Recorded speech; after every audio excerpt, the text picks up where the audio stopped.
ॐ अज्ञानतिमिरन्धस्य ज्ञानाञ्जनशलाकया चक्षुरुन्मीलितं येन तस्मै श्रीगुरुवे नमः।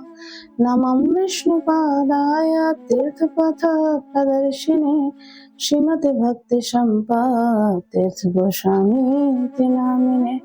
वाञ्छाकल्पतरुभ्यश्च कृपा सिन्धुभ्यैव च पतितानां पावनेभ्यो वैष्णवेभ्यो नमो नमः।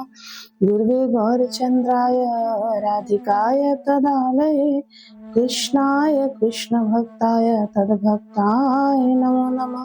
श्री कृष्ण चैतन्य प्रभु नित्यानंद श्री अद्वैत गदाधर शिवसादि श्री गौरभक्तवृंद। हरे कृष्णा कृष्णा कृष्णा हरे हरे, हरे राम राम राम हरे हरे। हरे कृष्णा।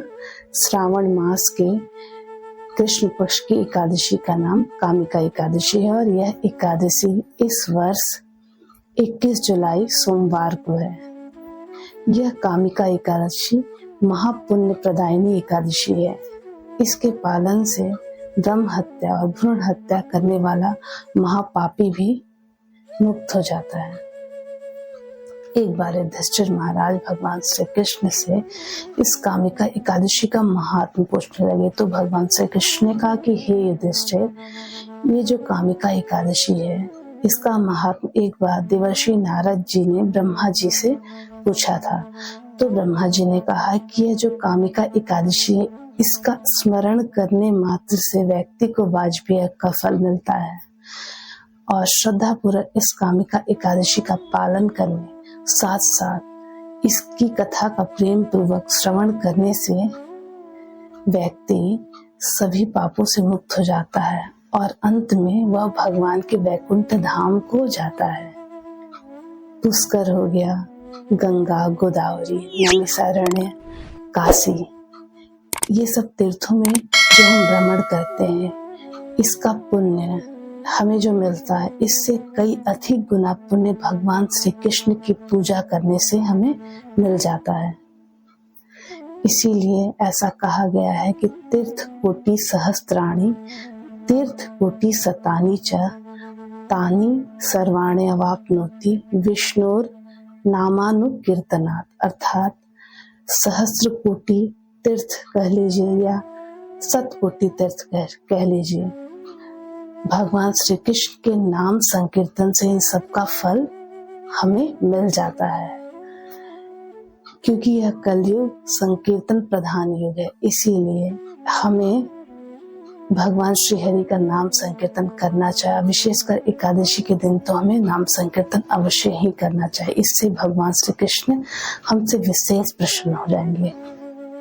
और इस कामिका एकादशी के पालन से व्यक्ति को बछड़े सहित गौदान करने का फल मिलता है। और जो भी इस कामिका एकादशी के दिन भगवान का स्मरण करते हुए रात्रि जागरण करते हैं उन्हें कभी भी यम के दर्शन नहीं करने पड़ते हैं।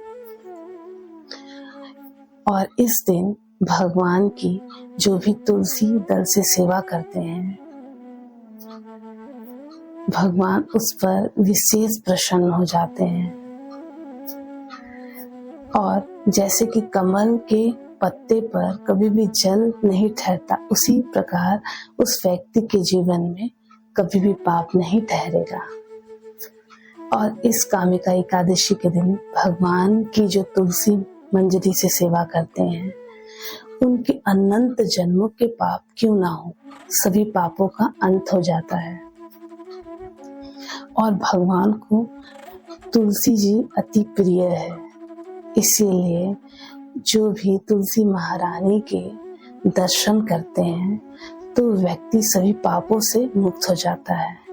तुलसी जी को स्पर्श करने मात्र से व्यक्ति पवित्र हो जाता है और तुलसी जी को प्रणाम करने मात्र से व्यक्ति सभी रोगों से मुक्त हो जाता है। और तुलसी जी को जल अर्पित करने से यमराज भी उस व्यक्ति के समीप आने से डरते हैं। और जो भी तुलसी रोपण करते हैं उन्हें भगवान के साथ रहने का सौभाग्य मिलता है। और जो भी भगवान के चरणों में तुलसी दल अर्पित करते हैं उन्हें भगवान की भक्ति मिलती है। इतनी महिमा है तुलसी महारानी की। और भगवान को कितना भी 56 भोग अर्पित कर लीजिए, लेकिन अगर उसमें तुलसी दल नहीं है तो भगवान उसे स्वीकार नहीं करेंगे। सोने चांदी और कोई भी बहुमूल्य आभूषण क्यों ना हो, लेकिन उन सबसे प्रिय भगवान को तुलसी दल है। इसीलिए तुलसी दल का उपयोग हमें कभी भी अपने निजी स्वार्थ के लिए नहीं करना चाहिए।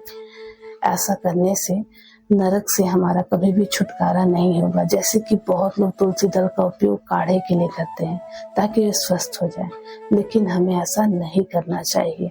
अगर हमें तुलसी का सेवन ही करना है तो भगवान के चरणों में तुलसी दल अर्पित करके प्रसाद के रूप में हम उसे ग्रहण करेंगे तो हम सभी रोगों से मुक्त हो जाएंगे।